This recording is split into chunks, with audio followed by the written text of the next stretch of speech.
Hey guys, Peter James here. I hope you're all doing well.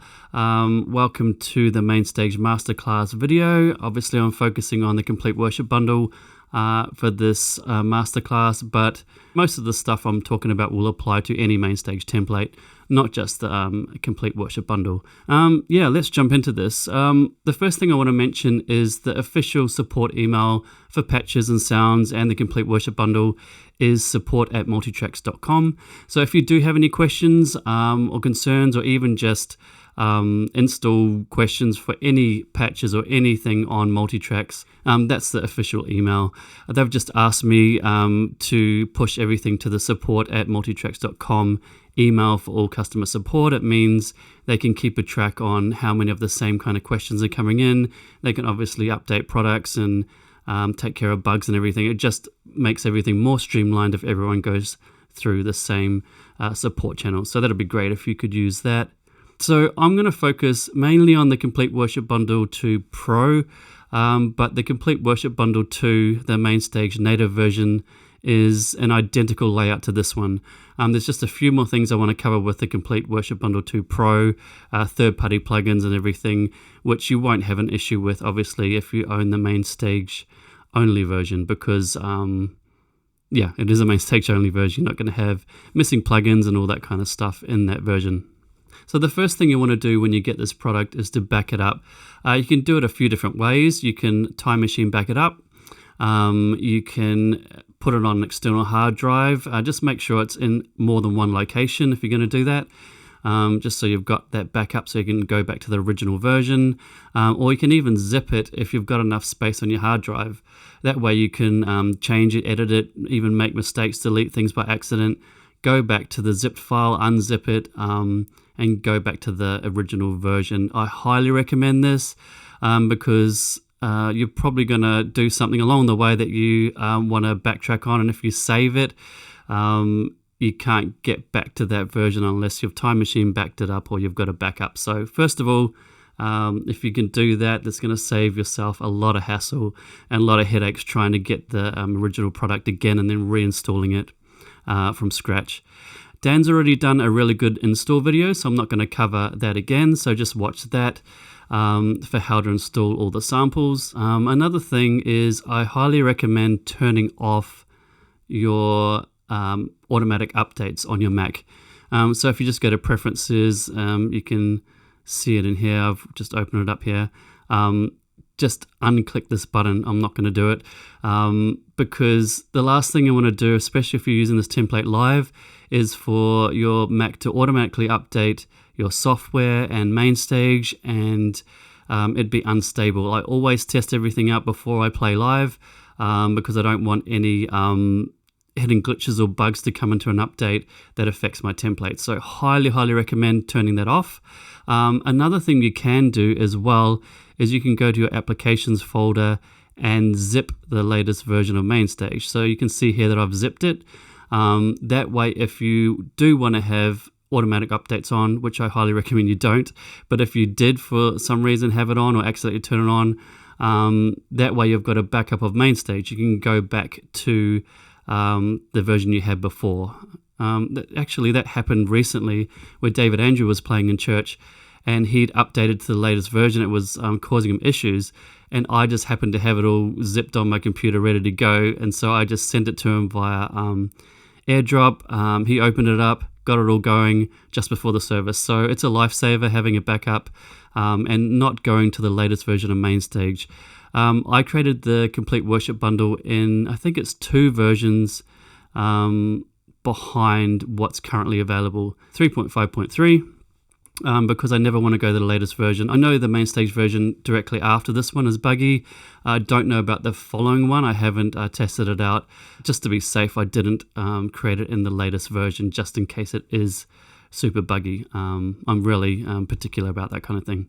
Okay, so when you open your template, if you're a pro user, you're probably going to get a lot of messages saying missing plugins.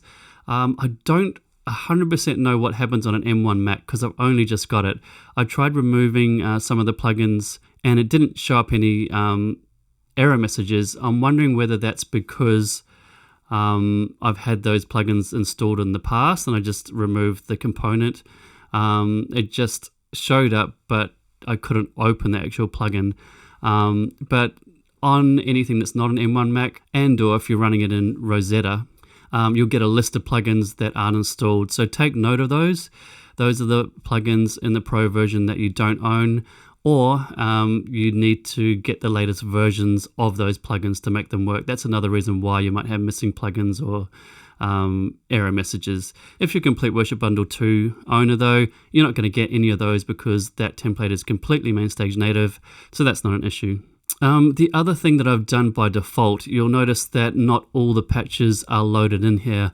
I don't know how much RAM everyone has on their computer, so just to be safe, I kept a whole lot of the plugins outside of the template. The more RAM you have, the more patches you can load in, especially sample-based patches. Sample-based patches will increase your RAM. So it'll be set up something like this when you open it up. So all you need to do is go to the Complete Worship Bundle downloads folder, wherever you downloaded it.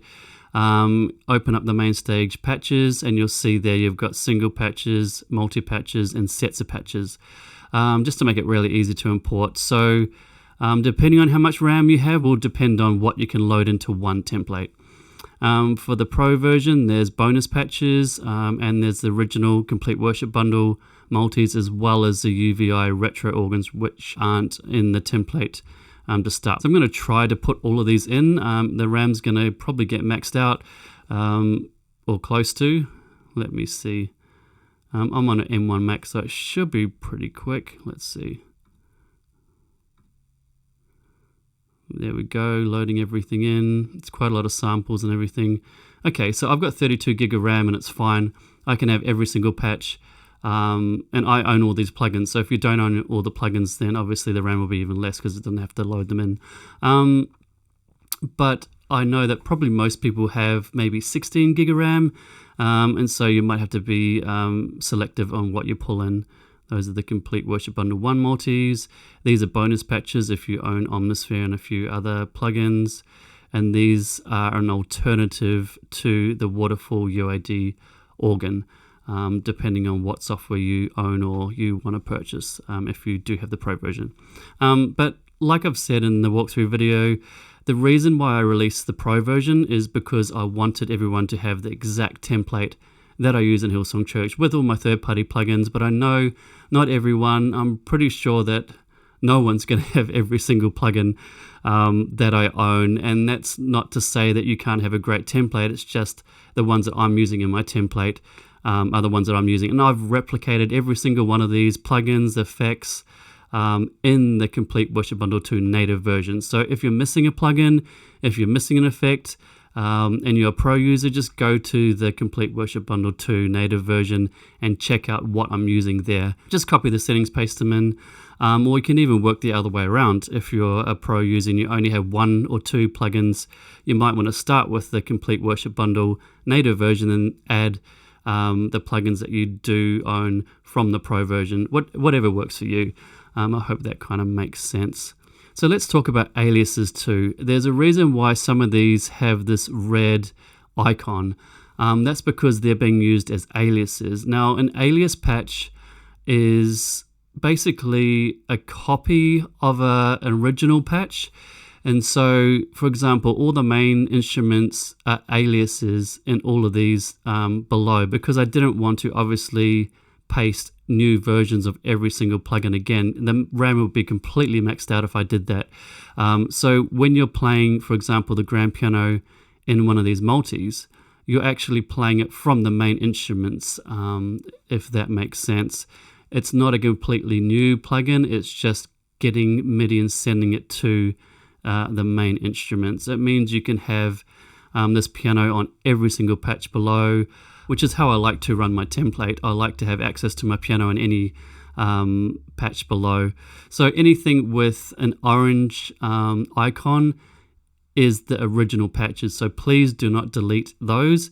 If you delete them, you're going to delete all the alias versions of those patches in the ones below. For example, the analog multi, if I turn this up, you got all the patches there. Now if I go and delete this, and it says, do you want to delete it? It actually gives you a warning, because it has 46 aliases attached to it. Let's delete it. Now I'm going to go to this one and try to do the same thing. And I've only got the Juno pad because it was pulling all the sounds from that alias. So now I have to go undo, and let's just hope that it comes back. It might take a little bit to load because it's quite a lot. Let's go back. Now you've got all the sounds back. So that's the same with the main instruments. Don't delete this one and don't delete this one. You can delete any of the other ones and it's not going to affect it, but just don't delete the original patches that the aliases are created from. The next thing I want to talk to is your MainStage setup. There's not a perfect set of parameters that I can show you because every Mac is different.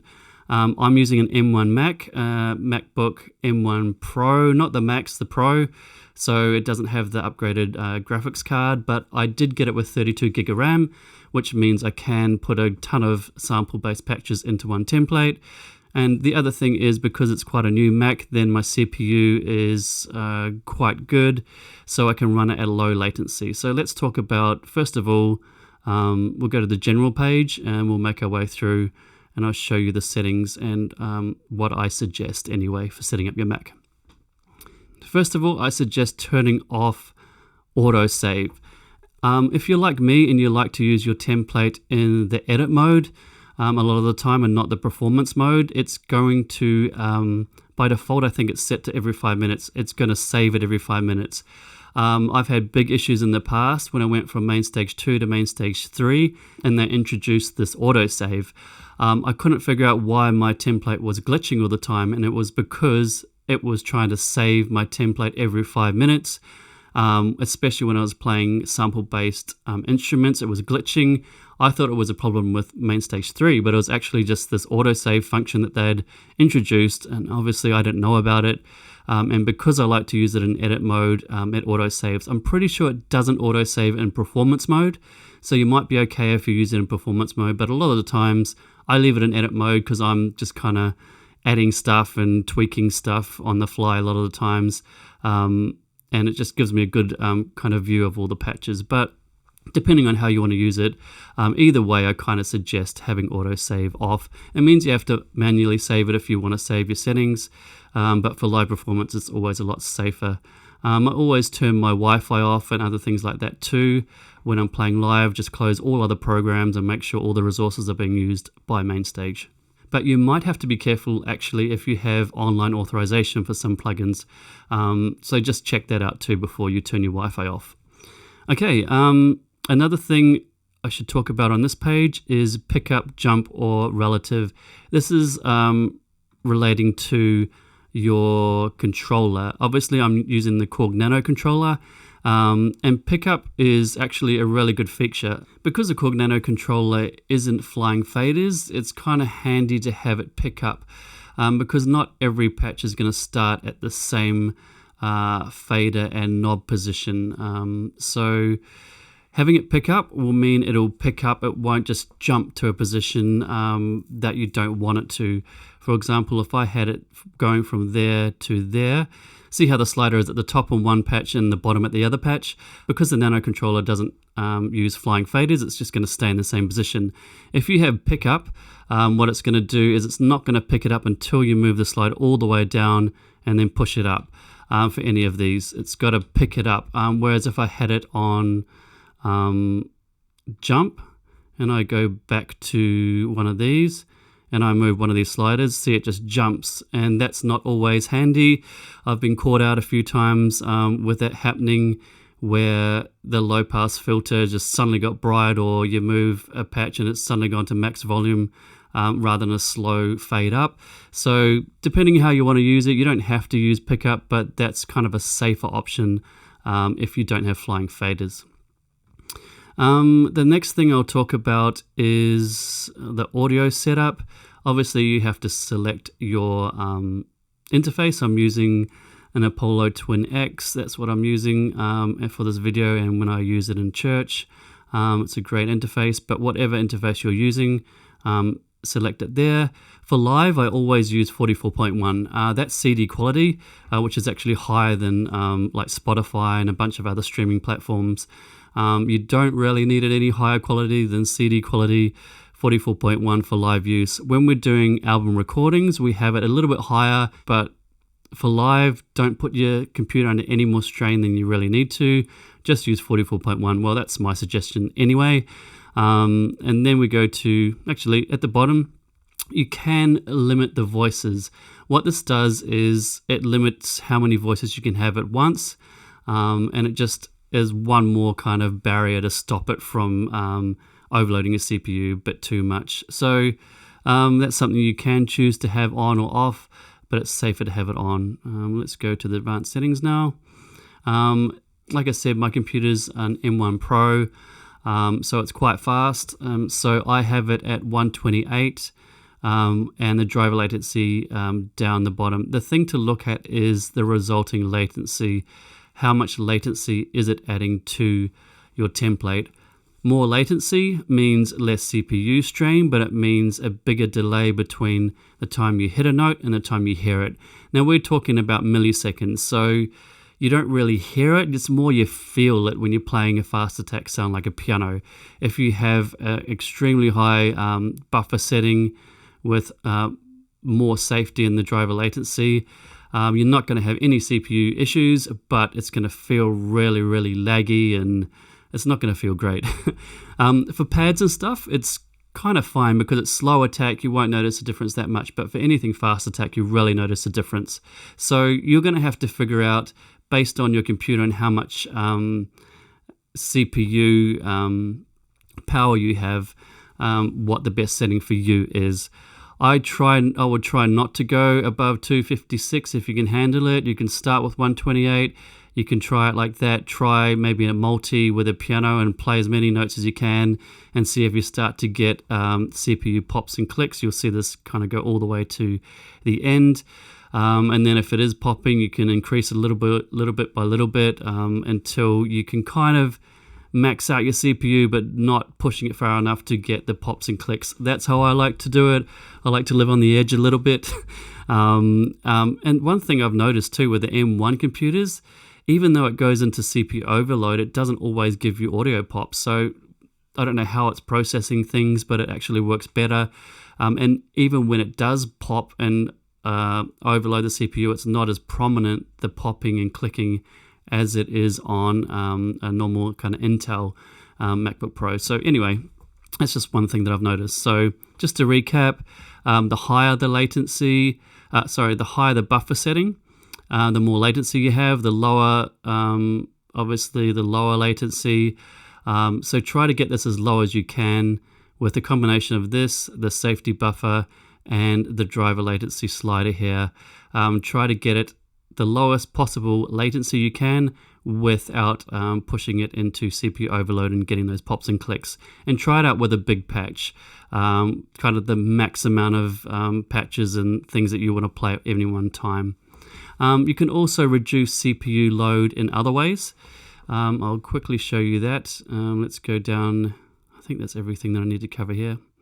Yep, it is. Also, just quickly, just make sure you have your CPU usage on all 8 cores. I think by default it comes up as 8 cores. I don't know why you would want to have it less, but yeah, 8 cores is kind of the way to go depending on how many cores your computer does. Just put it at max. Another thing, so CPU load, you can do other things to reduce this. One of the things that I have in this template is custom impulse responses, and reverbs kind of take up a lot of CPU. So if I go all the way to here and I check out the room, this is a Hillsong Studio impulse response from the Hillsong Studio. You can set the quality from this to be low, obviously lo-fi, low, medium, high. High is going to use more CPU. So if you're really struggling, you can back this off to like medium. It does reduce the quality a little, so you don't want to have to do that. But those are kind of little options you can do with anything impulse response based in your template. Another thing you can do with pianos is to reduce the amount of maximum notes that it will allow you to play. It all depends on your style of playing. If you like to play elaborate and a lot of notes with a sustain pedal down, then you might want to have more notes. But I've kind of set it at a reasonable level that lets you play a whole lot of notes, but still limits it from playing too many notes and causing the CPU to spike. The Walker D plugin, which you can see in front of you, that's the one that I'm currently using live, but it is really CPU heavy. I kind of have to warn you, which is annoying because it's such a good piano sample. It's such an authentic Steinway sample grand. But there are ways to get around it.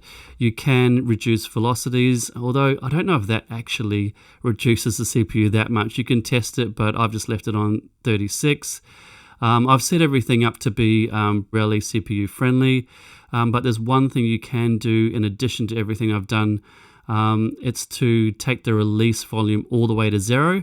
Then it's not going to give you release samples, but it's going to save you a whole lot of CPU, because with this piano what happens is when you play a lot of notes with the sustain pedal on and then release all those notes, all those release samples try to play at the same time and then kind of push your CPU up really high. So that's a little trick if you are using this piano and you want to get it a little bit CPU friendly. Just take this knob here, remove it all the way down to 0. It'll actually take it out of memory, so you'll get some of your RAM back, as well as it's going to be a lot more CPU friendly. So that's a little trick with this piano. Obviously you don't have to use this piano either. You can swap this out with any piano that you want.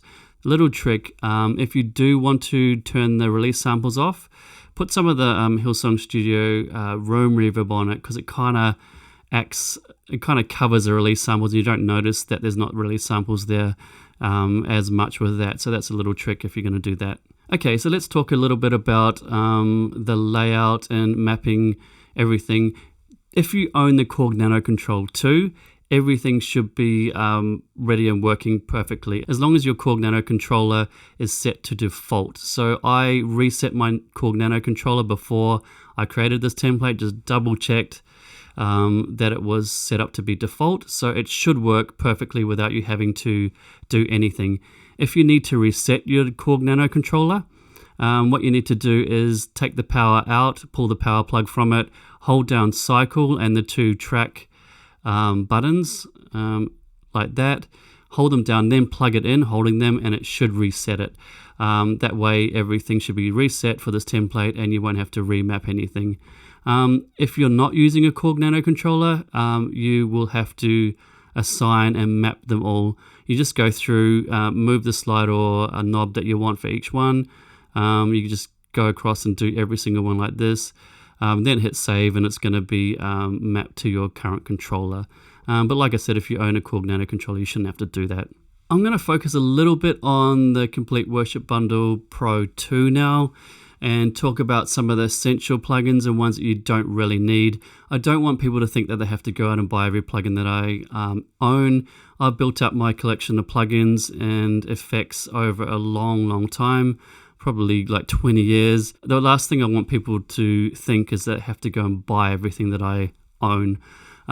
That's not the purpose of releasing the Pro version. I just wanted to make my exact template available to everyone, and obviously because this comes with a native version, you can just fill in the gaps with the plugins that you don't own. And I've made replicas, like I said, of all these effects and presets and everything to emulate it as close as I can with only MainStage plugins. And if you do want to buy plugins, a little trick is a lot of companies will have sales like Black Friday sales. A good idea is to just make a list of the plugins that you want to get, wait for them to go on sale and then purchase them then, because you'll save yourself a ton of money if you just wait for Black Friday or software sales. So take a look at what I own, maybe try the demos. All the links to all the third-party plugins are on the product page for the Complete Worship Bundle 2 Pro. So go there, get some demos, check them out, see if you really need them and want to spend your money, but just do your research before just going and buying everything. Let's go through and talk about what plugins I think are essential and what things you don't really need, just to give you kind of a rough idea before jumping in and buying stuff that you don't need. Obviously, it's great to have a really good piano. That would be the first thing. You don't need to buy this piano. You can have any kind of great piano. You may have one that you love already. Feel free to use that. And I'll quickly show you how to replace that. For any of these main instruments, if you can avoid swapping out the instrument, like for example Contact, If you can avoid swapping that out, it means you don't have to remap it for everything below. As you can see, I have the piano bypassing with the grand button down here. It just makes it a whole lot easier. You don't have to remap that for all of your patches if you keep that the same. So if you do own another piano, let's say the Giant or another one from the Native Instruments Complete series.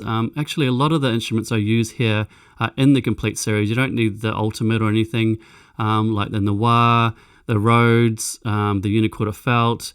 A lot of them are actually in that bundle. So if you do have one of the complete bundles, you might already have a bunch of these already. So just check all that before you go and buy individual plugins. You might be able to get them in bundles as well for a lot cheaper. But for example, let's say you have the Giant, but you don't have this one and you want to swap it out. First thing I would do is obviously delete this one. Do I want to save current changes? No, I won't. I'm just going to go in and put my Giant plugin in. So now it's in there. So that's all perfect. Now it's going to just turn off the Noir. The only thing you really need to do is maybe adjust the gain and the EQ. Now this plugin, the Giant, has a lot of low end already in it. So just open up the EQ, turn off the low end. And that sounds a lot better because it already has a lot of bottom end boost in the Giant preset that I just loaded in. And that's all you need to do. The EQ is still going to be boosted. You can tweak it to however you want. The higher gain you have set up here, the more it's going to compress. So if you want a more compressed sound, have higher gain. If you want lower compressed, have lower gain. And then obviously you've got the option between the more aggressive compression, the more natural. So those are the only things you really need to worry about when you replace the instrument there in Contact. The first thing is the gain level. Just set it to relatively the same so it matches the other instruments. And the second thing is EQ. Just EQ it roughly how you would like it by default, and then you can make it brighter or mellower. So it's pretty simple to do that. Vice versa, if you're in the Complete Worship Bundle 2, this is going to have a sampler instrument instead of a Contact. So if you do have a sampler piano which you prefer, you can put that in. You can swap it with a Contact version. All it means is you're going to have to map these. And what I'll do is I'll quickly show you how to do that. So I'm going to go no, and then I'm going to put sampler in. I'm not going to put an instrument in it. I'm just going to leave it as is. And you'll notice now that it's not mapped. So you have to go here. You have to add an additional one. I've actually got it turning off sustain so that when you hold your sustain pedal down and turn off the plugin and turn it back on, it's not going to come on with the sustain. So leave that one on, add another one, map parameter, that. If you want it bypass by default, leave it on. Or if you want it on by default, leave it like that and invert it. Now that should work. Let's put that around the right way. Yes, there we go. So now it's mapped to that. Now you'll probably have to do that for the other instruments as well. See, it's not by default. So you just have to repeat that process for anything below. So that's why I say if you can keep the main instruments, it's going to save you a little bit of time having to remap. But it's pretty simple, like I showed you, if you do want to swap out that instrument. Okay, so plugins that I think are essential and ones that I think aren't really essential. So first of all, in order, I'd probably say the piano. It doesn't have to be the one I have in there, but a better piano would be a great option to swap out.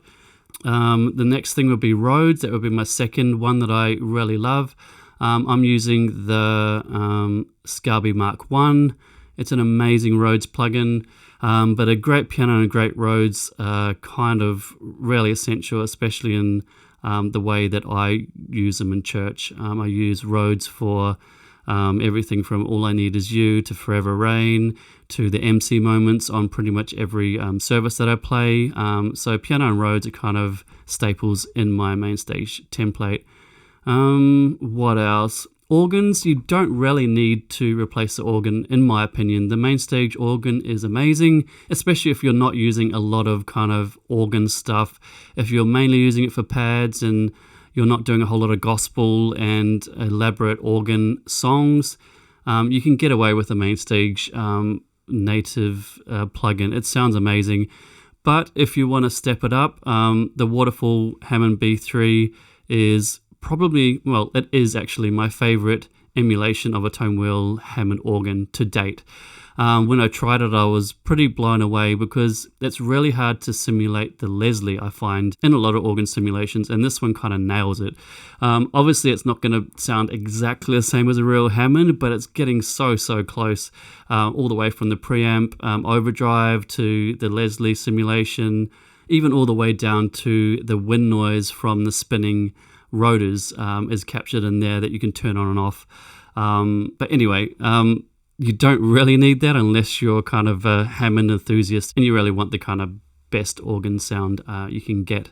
From the main instruments, I reckon piano, Rhodes, other ones are maybes if you want them. Compressors, the 1176 compressors are great from Waves. The reason why I use them is it's pretty low latency. Now here's a little trick.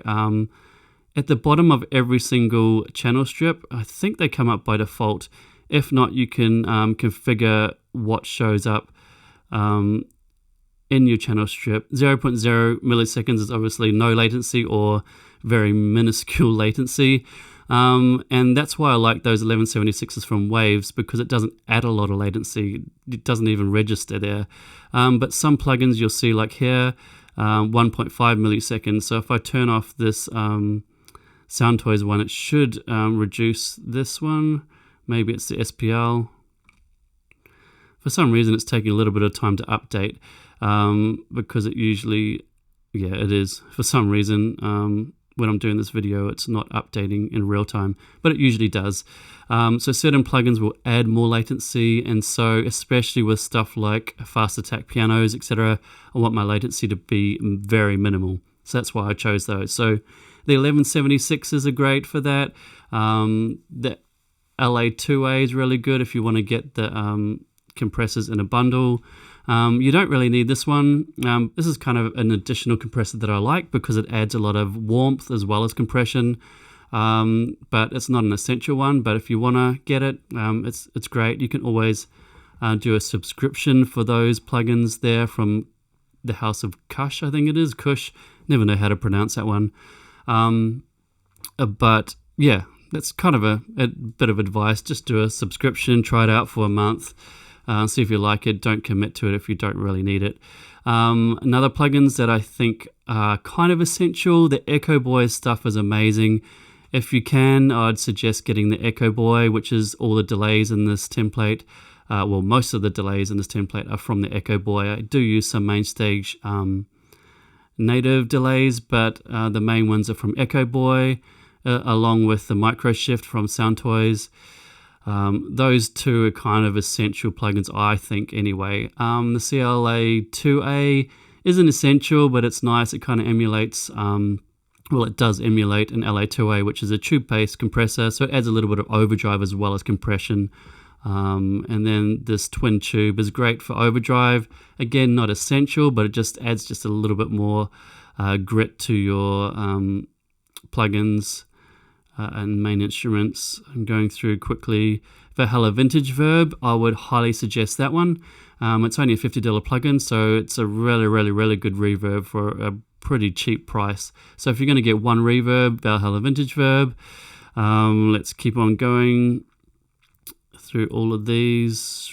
That's the same compressor as I showed you before from House of Kush. This one is a free plugin, so you might as well get that one. It's just a widener for my drones.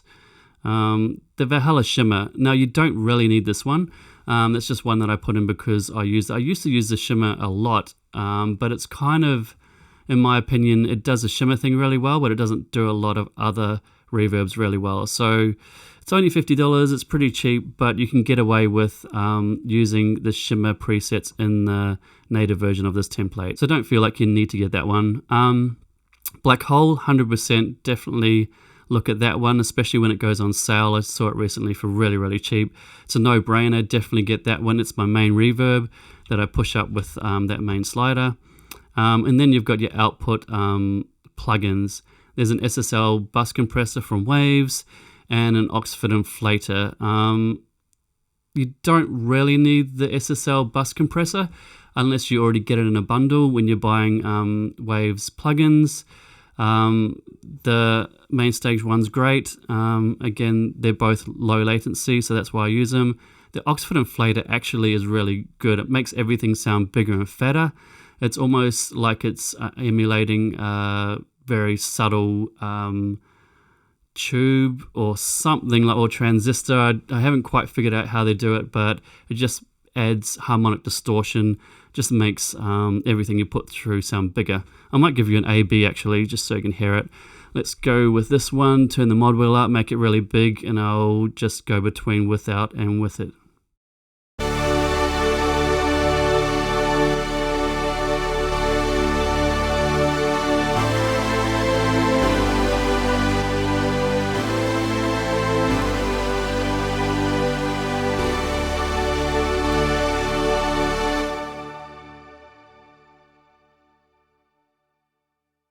It's probably adding a little bit more gain, so you might be getting tricked with the gain increase. Always if something's a little bit louder, it seems to sound better to our ears and tricks us.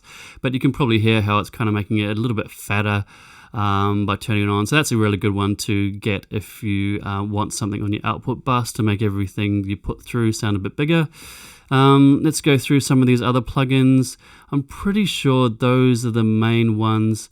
The PSP85, it's not essential, but it is one of my favorite plugins for the Rhodes. I showed it in the walkthrough video. I'll show it quickly again, but you can get it almost sounding like guitar feedback when you put it through reverb and everything.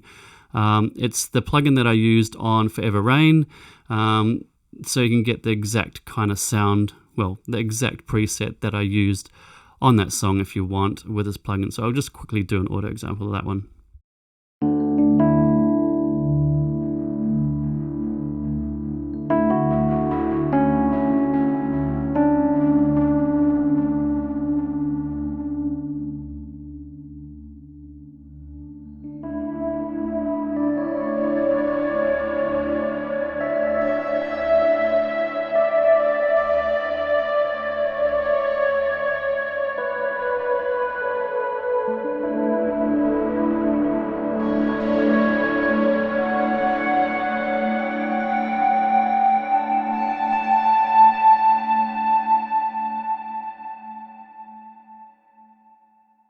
Yeah, so I love that plugin for the reverb and overdrive it adds to the delay. Obviously, you can put it through the reverb like I showed you, take down the low pass filter 1 because of the FX pre button. It sends it to the reverb before the low pass filter, and you can get this really cool kind of reverby, almost feedback guitar thing happening with it. So it's a great plugin, not essential, but I really do love it. Okay, so those are all the plugins there. I don't think I've skipped anything. All of these analog multis, they basically just use all my custom samples, so you don't need to worry about them. The only thing that I did put on was the leads, the LA2A, but you really don't need that. I've got a replica of that in the native version, so don't worry about the LA2A if you don't want to get that one. It's not an essential plugin. It doesn't really make much of a difference. So I can skip over all those. The Waterfall B3, we've already talked about that. The bonus patches. Now, if you do own Omnisphere, you're going to get bonus patches for Omnisphere. I'll quickly go over these. LA2A, custom impulse response. Actually, that's just a native micro plate. That's fine. Soothe. It's not essential, but it's a really, really good plugin for taking away resonance, especially if you're doing production work. It does add a lot of latency. You can see here 46.6 milliseconds, so it won't work on your pianos and everything live because of how much latency it adds, but it works for something with slow attack. See, without it, it's 2 milliseconds, but with it, it's adding a lot of latency. More of a plugin for your production, but definitely a really cool plugin. Let's go to the upright, and there's a few extra plugins on this one. Where are we? Okay, here we go. So I've already talked about the Soundtoys Microshift. That's really great. I definitely recommend that. The RC20. Now this plugin is amazing for adding kind of tape effects and lo-fi effects. I've got it set up with a nice chorus for this piano. Definitely worth looking at. Not essential, but one of those plugins that can really help with your sound design and production work, kind of manipulating stuff to sound lo-fi, and you can add vinyl crackle and distortion, all this other stuff. So anyway, that's that. Nothing on this one. That's just Omnisphere Synth 1. You don't need it. I just added it because I have Synth 1. This one actually pops when I go to it, so I have to turn the master down before going to it. Homicide, it's a great plugin, definitely not essential for this template. It's only on one patch. It's a multi-band compressor. CLA guitars, yeah, good, but not essential. Maybe if you got it really cheap, but I wouldn't buy it just for this one patch that I have in my template. All the Complete Worship Bundle multis, they're all native. You don't have to worry about them. They're just my custom samples, so no need to worry about extra plugins for them. And then we've got the UVI retro organ. Obviously, you probably don't want to have two different organs that you want to buy. You'll probably choose either the Waterfall B3 or the UVI retro organ suite. I do audio examples of both of those in the walkthrough video, so I'm not going to double up with that. But that's just another alternative. It's a sample-based organ where they've sampled even the Leslie. Yeah, I talked about it in the walkthrough video, so I won't waste time with that. Let's go up now and talk about things that are common to both templates, the Pro and the Native. Let's talk about the Ambient Drones just quickly. You can actually adjust the attack and release. You'll see under Drones here, there's 3 different ambient pads already preloaded into there. And here's where you adjust the attack and release. So you can bring that back or have it release or even fade in faster. It all depends. Change the curve. You can basically customize how quick it fades in and how quick it fades out for all of those. Another thing I will mention, go back to the top, there's 2 low pass filters here, and you can route anything out, either low pass filter 1 or low pass filter 2. By default, all the main instruments are coming out low pass filter 1, but I do have the wet versions of the P5 Whirly coming out low pass filter 2. But you can customize this template to your heart's content. You can change up everything. You can have them coming out low pass filter 1. Everything going through low pass filter 1 has access to that reverb, the room, and the delays. So anything out low pass filter 2 bypasses that, because there's not many instances that I know of where you want to put a pad through delay. So I wanted to keep them separate so you could have like a delayed piano and a pad that's not affected by the effects section. But again, you can route them out whatever ones you want. And if you want to follow the progression of where they go, you can do this. Actually, I'll show you. Go to bus. The low pass filters are at the top, so it makes it really easy to send them out that. But just double click on the output and it will go to where it is. Then I can double click on that. It kind of shows you the progression of where everything's being sent through buses. That's a really handy trick. Just double click and it will go to where it's being sent. I'll quickly go and show you how the main instruments work with other patches. So by default, they will be the same as what they are up there, but you don't have to save them the same. For everyone, even though they're aliases, you can change up the presets for them. For example, the grand piano, which I swapped out, so maybe I'll do the Rhodes. Let's say we have the Rhodes here. Maybe we want to have it by default with the PSP5 on and not by default on there. All you need to do is turn the PSP85 on and then hit Command S or save it. And then whenever you go to that one, it's going to default with the PSP85 on. So you can kind of customize the main instruments. You can even turn on and off the like the microshift or the chorus or anything. Basically, you could turn on for example, the brightness in the Rhodes, and you can have it by default. In this one, if I save now, it'll save it as a bright Rhodes with a delay on, but then when I go back to the main instruments, it'll have it off.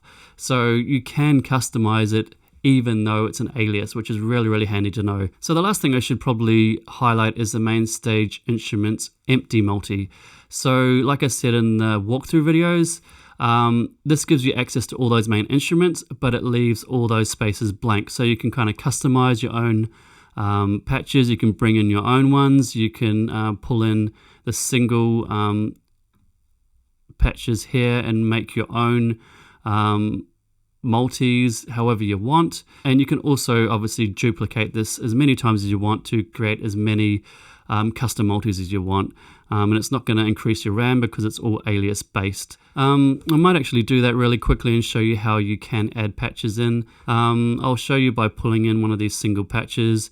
Let's just go the pulse pad, pull it in here. I don't actually have to pull it in from here, but I just want to show you, let's say you've got a patch that isn't in this template and you want to add it in there. So let's do it this way.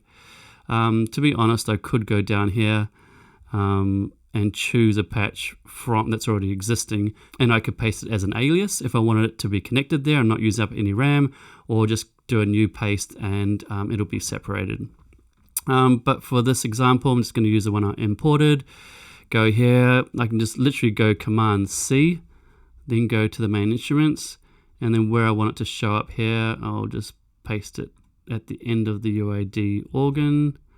Now it's in there. Now all I have to do is send it out whatever low pass filter I want. I could have it the main instrument one or the other one, which is low pass filter 2, which bypasses the effects section. It all depends on what you want to do. Then we'll go and map some parameters. Map parameter. There's two different ways you can map this. You can map it with expression. So it's affecting the expression going into the plugin, or you can map it to this slider here.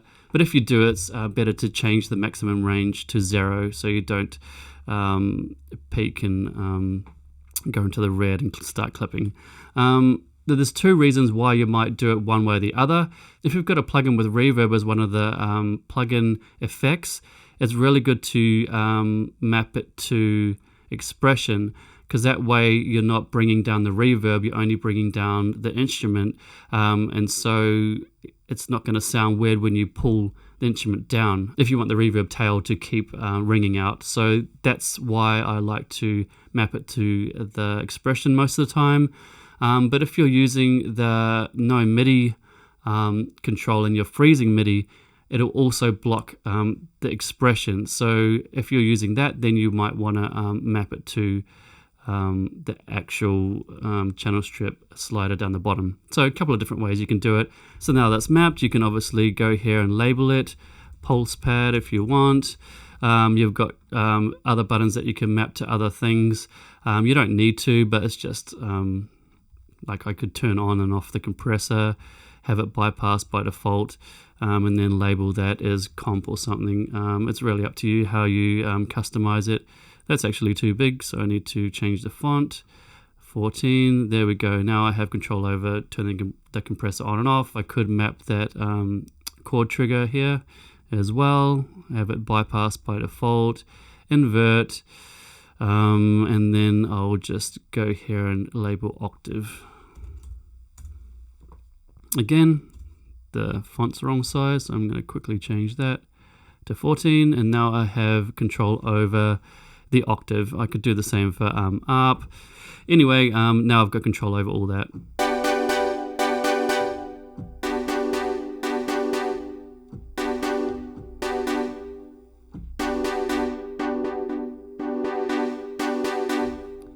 So there you go. That's how you add another patch and make your own kind of custom multis. You can keep repeating that and map everything to these other empty slots as well.